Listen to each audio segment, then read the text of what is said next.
Sudem kena tipu duit puluhan juta rupiah oleh wong yang dikenalnya lewat online.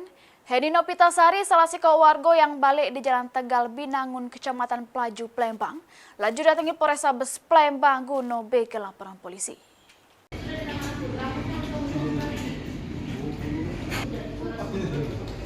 Malang nasib yang dialami oleh Heni Nopitasari, salah si warga yang balik di Jalan Tegal Binangun, Kecamatan Pelaju, Palembang. Sudem kena tipu duit puluhan juta rupiah oleh wong yang baru dikenalnya lewat online. Atas kejadian tersebut, korban laju datangi Polrestabes Palembang guna ke laporan polisi. Kejadiannya bermula korban Heni yang dihubungi oleh terlapor lewat WhatsApp yang ngaku sebagai pegawai Shopee ngatoke kalau korban sudah ngomong di ulasan aplikasi Shopee dengan omongan melanggar kode etik. Korban yang merasa takut terus diarahkan oleh terlapor untuk download beberapa aplikasi guna pemulihan dana Shopee korban. Merasa tidak curiga, korban melalui arahan terlapor. Pas besoknya korban bercerita sama kawannya kalau dirinya ditelepon oleh pegawai Shopee ngomong ke dirinya sudah bermasalah sama aplikasi tersebut.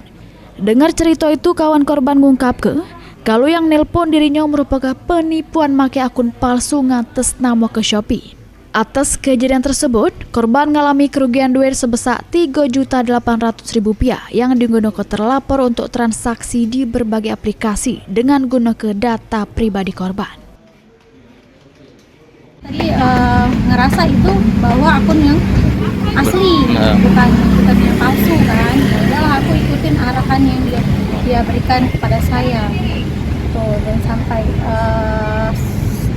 sampai malam pun sekitaran jam 8 itu stoknya udah berapa pinjaman online yang dia suruh upload dan ngedetek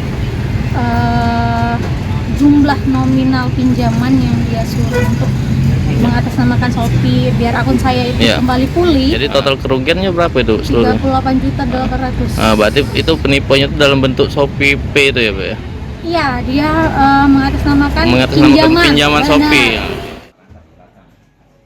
Ini laporan korban sudah diterima pihak kepolisian, terus bakal ditindaklanjuti oleh Satreskrim Polrestabes Palembang guna pengembangan lebih lanjut. Suryadi, PAL TV.